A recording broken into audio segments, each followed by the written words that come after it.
Assalamualaikum warahmatullahi wabarakatuh. Saya Dini Isnafa Sukma dengan NPM 211000008. Di sini saya akan mempresentasikan hasil resensi dari jurnal The Case of the Spelunkian Explorers, karya dari Lon L. Fuller. Jurnal atau artikel The Case of the Spelunkian Explorer ini merupakan karya tulis dari seorang filsuf hukum Amerika, yaitu Lon L. Fuller, yang terbit pada tahun 1949 di Harvard Law Review, di mana singkatnya dalam artikel tersebut menjelaskan bahwa terdapat 5 penjelajah gua yang terjebak di dalam gua dan satu dari mereka, yaitu Roger Wetmore, akhirnya dimakan oleh rekan-rekannya untuk bertahan hidup. The Case of the Spelunkian Explorer ini menyajikan sebuah kasus hipotesis dan banyak sekali teka-teki filsafat hukum. Maka dari itu, kasus tersebut banyak sekali diperbincangkan oleh para ahli hukumnya. Nah, dari kasus ini terdapat 5 hakim yang berbeda tentang cara menginterpretasi undang-undang. Kronologinya, itu terdapat sebuah perusahaan yang mana dipimpin oleh Roger Wetmore yang akan melakukan penjelajahan di sebuah gua di suatu daerah. Akan tetapi, pada saat melakukan penjelajahan, terjadi sebuah peristiwa yang tidak diduga, yang mana terjadilah longsor yang mengakibatkan 5 orang dari tim penjelajah tersebut terjebak di dalam gua yang tidak terdapat hewan, tumbuhan, air, ataupun sumber-sumber makanan lainnya. Nah, 5 orang tersebut sudah mencapai suatu kedalaman tertentu yang membuat mereka jauh dari pintu gua, yang ternyata pintu gua pun telah tertimbun oleh batu-batuan. Nah, setelah kejadian tersebut, kemudian datanglah 10 orang pekerja penyelamat yang mencoba untuk menyelamatkan kelima orang tersebut. Namun, terjadi pula longsor susulan yang menyebabkan 10 orang penyelamat tersebut meninggal dunia. Hari demi hari berlalu, setelah kurang lebih 20 hari, mereka baru menyadari bahwa ternyata mereka membawa sebuah alat komunikasi, sehingga memungkinkan mereka untuk berkomunikasi dengan orang di luar. Pada akhirnya, mereka pun berkomunikasi dengan beberapa profesi, di antaranya ada ahli geologi, seorang insinyur, medis, serta dari profesi-profesi lainnya. Lalu, beberapa hari kemudian, tim medis menyampaikan bahwa mereka hanya dapat bertahan hidup selama 32 hari. Oleh karena mereka telah menghabiskan waktu 20 hari di dalam gua, maka dapat diperkirakan bahwa mereka hanya dapat bertahan hidup selama kurang lebih 10 hari lagi. Hingga pada akhirnya Roger Wetmore ini memberikan sebuah ide bagaimana jika mereka harus membunuh dan memakan salah satu dari mereka untuk bertahan hidup. Nah, Roger ini bertanya kepada pemerintah, tim medis, tim penyelamat, dan lain-lain. Akan tetapi, tidak ada satupun dari mereka yang menjawab pertanyaan Roger. Hingga pada akhirnya, mereka sepakat untuk melakukan pengundian. Akan tetapi, Wetmore mengundurkan diri karena menurutnya pengundian tersebut bisa dilakukan di minggu lain. Sementara itu, 4 orang lainnya tidak setuju dengan Wetmore. Lalu salah satunya menawarkan untuk mengundi bagian Wetmore. Wetmore pun menyetujui hal tersebut, namun pada akhirnya hasil dari pengundian itu menunjukkan bahwa Wetmore lah yang akan dibunuh dan dijadikan makanan untuk bertahan hidup, dan ia pun pada akhirnya menyetujuinya. Dan 4 orang lainnya membunuh dan memakan Wetmore. Setelah membunuh dan memakan Wetmore, Ternyata tim penyelamat berhasil datang dan menyelamatkan mereka. Setelah diselamatkan, mereka dibawa ke rumah sakit untuk dirawat karena psikis mereka terganggu serta mereka mengalami malnutrisi. Kemudian, mereka berempat dibawa ke pengadilan dan didakwa atas pembunuhan Wetmore. Namun, dalam prosesnya terdapat beberapa perbedaan pendapat oleh para hakim atas tindakan yang dilakukan oleh 4 orang tersebut. Para hakim tersebut diantaranya ialah Trupeni, Foster, Tating, Kin, dan Handy. Yang pertama, menurut pendapat Trupeni. Di sini Trupeni lebih seperti corong undang-undang, yang mana siapapun yang melakukan pembunuhan maka harus dihukum mati. Ia berpegang teguh pada teks undang-undang yang menyatakan bahwa siapapun yang melakukan pembunuhan maka harus dihukum mati.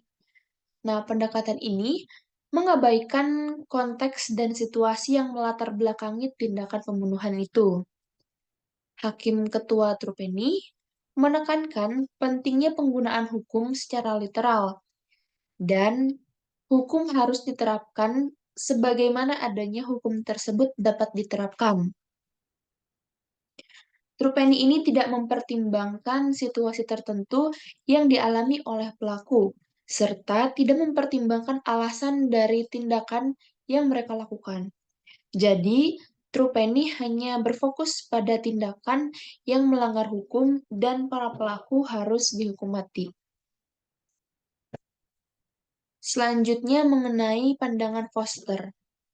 Pendapat dari Foster ini berbanding terbalik dari Trupeni, yang mana menurutnya para terdakwa tidaklah bersalah dan para terdakwa dapat dibebaskan dengan beberapa alasan. Alasan yang didasarkan pada premis yang mungkin menimbulkan pertentangan sampai premis tersebut diperiksa secara terang-terangan. Ia berpandangan bahwa undang-undang yang berlaku atau hukum positif dari persemakmuran ini, termasuk semua undang-undang dan presidennya, tidak dapat diterapkan pada kasus ini, dan bahwa kasus tersebut diatur oleh apa yang ditulis oleh para penulis kuno di Eropa dan Amerika yang disebut sebagai hukum alam. Nah, kesimpulan ini bertumpu pada proposisi bahwa hukum positif kita didasarkan pada kemungkinan hidup berdampingan dengan masyarakat. Ketika situasi muncul di mana manusia tidak bisa hidup berdampingan, maka kondisi yang mendasari semua presiden dan undang-undang tidak ada lagi.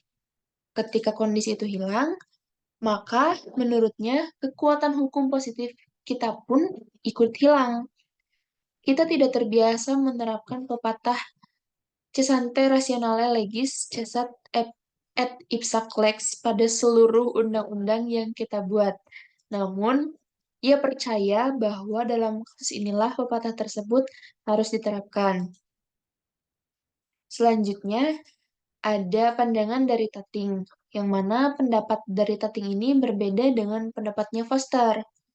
Menurutnya, apabila berdasarkan pendapat Foster, seseorang diizinkan untuk melakukan pembunuhan dengan alasan tertentu. Sedangkan menurut Tating, hal tersebut tidak masuk akal, tidak masuk juga terhadap intelektual dan berbatasan dengan rasionalisasi. Nah, sebelumnya terjadi kasus Commonwealth v. Valjean yang merupakan kasus di pengadilan yang sama, di mana pengadilan tidak menerima pembenaran atas pencurian sepotong roti karena kelaparan. Nah, Tating ini lebih menekankan bahwa hukum alam menghendaki apa yang eh, diputuskan diarahkan pada kebaikan. Para penjelajah tersebut menerapkan hukum alam. Selanjutnya, pandangan dari Ken. Ken ini berpandangan bahwa seharusnya para terdakwa diberikan hukuman mati. Ia setuju dengan pendapatnya Trupeni bahwasannya kita harus menjunjung tinggi peraturan hukuman. Akan tetapi, ia masih tidak sependapat mengenai pemberian gerasi oleh kepala eksekutif. Tim juga menentang tujuan dari Foster yang menggarisbawahi bahwa undang-undang dapat memiliki berbagai tujuan, akan tetapi sulit untuk memastikan tujuan tersebut. Argumen Kin ini terdapat sebagian setuju dengan Tating bahwa persemakmuran seharusnya dihapuskan. Menurutnya, pengadilan seharusnya tidak mempertimbangkan antara moralitas tindakan para terdakwa atau gerasi eksekutif. Ia mencoba untuk mengilustrasikan adanya pemisahan antara supremasi eksekutif dan mandat yudikatif dalam menegakkan hukum. Dan yang terakhir, ada pandangan dari Hendy. Hendy ini berpendapat bahwa 4 orang terdakwa tersebut memang benar bersalah atas pembunuhan. Akan tetapi, ia memberikan opsi untuk memberikan keringanan hukuman karena mereka melakukan hal tersebut dengan dalam keadaan terpaksa. Selain itu, mereka juga menunjukkan rasa penyesalan. Ia mendorong eksekutif untuk memberikan pengampunan berdasarkan pertimbangan moral dan keadilan. Nah, menurut Hendy, mereka harus menyepakati satu keputusan yang memenuhi kemungkinan filosofi hukum. Ia menyatakan bahwa undang-undang harus dipertimbangkan dalam memberikan keputusan, akan tetapi harus sejalan dengan akal yang sehat. Pembelajaran yang didapat ialah dalam membuat keputusan harus berdasarkan moral, etika, dan mempertimbangkan konsekuensinya yang akan diterima. Dari kasus tersebut, memberikan kita sebuah ilustrasi atau gambaran bahwasannya filosofi kehakiman, positivisme hukum, hukum alam, dan hukum kodrat. Penalaran dari masing-masing hakim memberikan wawasan bagaimana keyakinan diri dan teori hukum mempengaruhi dalam pengambilan keputusan hakim. Sekian yang bisa saya sampaikan, kurang lebihnya mohon maaf. Wabillahi taufiq wal hidayah. Wassalamualaikum warahmatullahi wabarakatuh.